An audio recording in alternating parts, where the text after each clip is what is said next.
23-year-old Louise Porton, who is from the Skiddaw area of Rugby, is a convicted double M. Her victims were 3-year-old Lexi and 17-month-old Scarlett, her own children. Now, women go through so much grief and heartache when trying to become a mother, trying to conceive, and here Louise was putting an end to her children's life, all because she considered them an inconvenience. They got in the way of what she wanted to do with her social time. Now, plain and simple, Louise had no business having children, let alone being called a mom.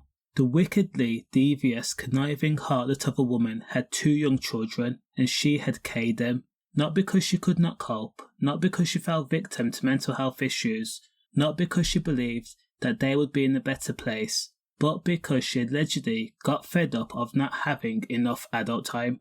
Put that into perspective.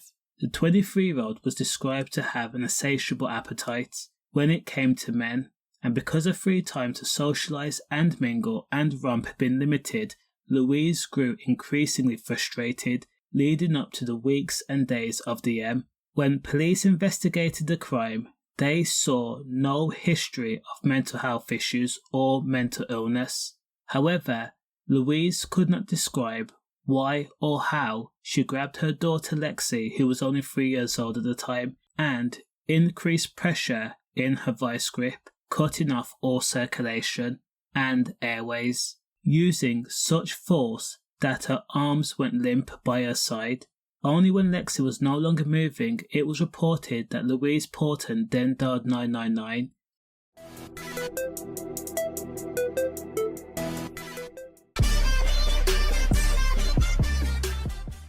The operator who took the call noted that Louise seemed extremely calm as she began to describe her daughter's illness. It was as though Louise was having a normal conversation, as if she was talking about the weather or what was going on with her normal life, not a mother who was concerned or frightened about her daughter whose colour had faded and was now lifeless. What made it worse was Lexi had been admitted into hospital on 2 occasions in the days before. Not content with Lexi just being the victim, Louise Porton then held onto her second daughter, 17-month-old Scarlett Vaughn, and held her daughter in her arms again, applied pressure until Scarlett's colour drained, and again her arms were still by her side and her small heart stopped beating. The 2 M's had taken place just 18 days apart. Now, when it came to arrange her own daughter's funeral, Lexi, witnesses described Louise Porton walking around the funeral parlour, engaging in general conversation and even making jokes, and being on FaceTime. The disgrace of a mum was categorised again as calm and emotionally detached.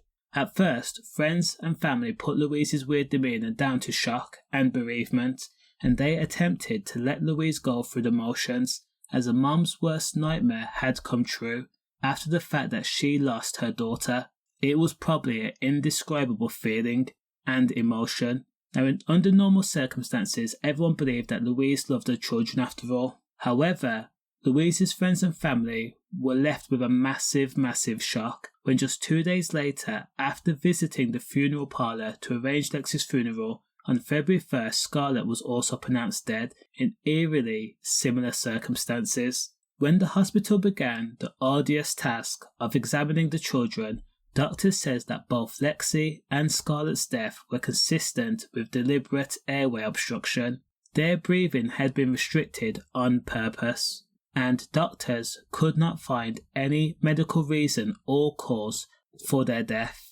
Louise was such a SLAG that while Lexi was in critical condition in hospital, Louise had taken her phone and went to the hospital toilets, and then began to take photos of the adult theme where she removed the top. Those mature images were then sent to a man she had arranged to perform for on a website in exchange for money. Furthermore, the 23-year-old, instead of being in a flood of tears a day after Lexi was pronounced dead, Louise Porton had accepted a whopping 41 friend requests on dating apps, where she offered services in exchange for cash payments. Louise was fully ready and engaged in social activities. Now, police were called to investigate the incident after doctors raised concerns, and during the investigation, police uncovered Louise had classed her occupation as a model, though she wasn't really making any income, as aesthetically she was below par at best. Now, police also reported that Louise had made a number of searches online via her Google account, typing in phrases such as "Why did my 3-year-old stop breathing?" and "How long after drowning could someone be resuscitated?"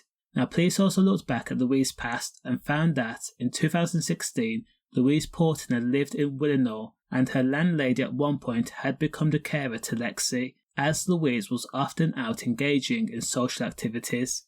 And at the trial, that landlady actually took the stand to testify against Louise, that she believed Louise Porton often did anything in her power not to have her children between August 2016 to November 2017, when they were often in the unnamed landlady's care.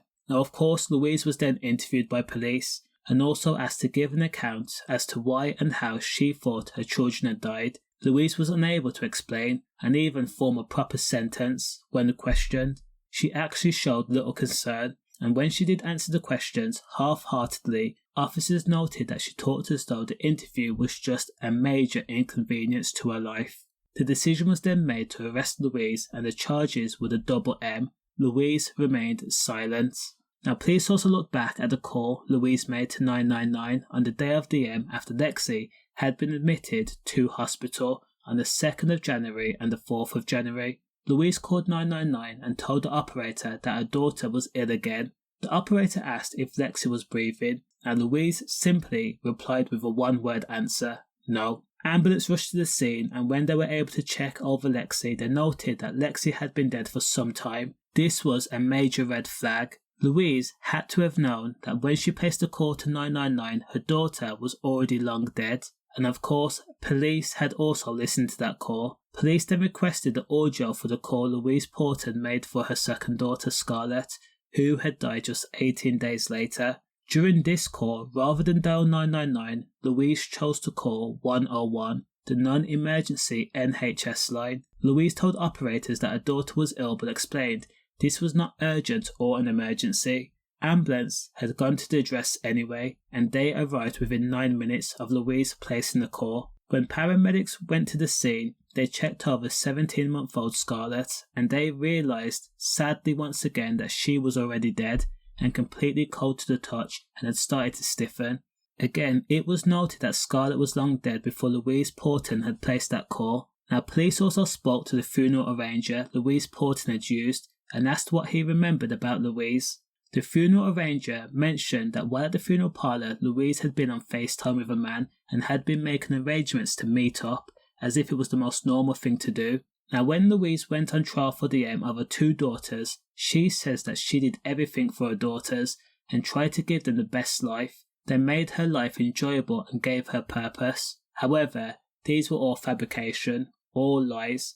Louise did not want to be a mother. She was incapable of being a mother. The children's dad, Chris Draper, also read out a statement in court condemning Louise for her actions, saying that he would never forgive her and he was broken, often thinking about his daughters day and night.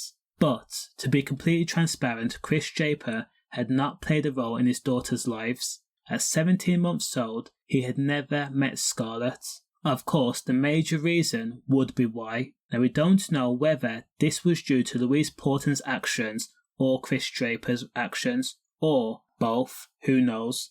And in court, Louise Porton, the 23-year-old scumbag, was described as a monster, as she was jailed for the double M after being found guilty. Now, the judge told her that she would be jailed for life with a minimum term of 32 years for her actions that were both callous and cruel and deplorable and unforgiving. The question is, does the crime match the sentence? Let me know your thoughts in the comments. Stay safe, safe.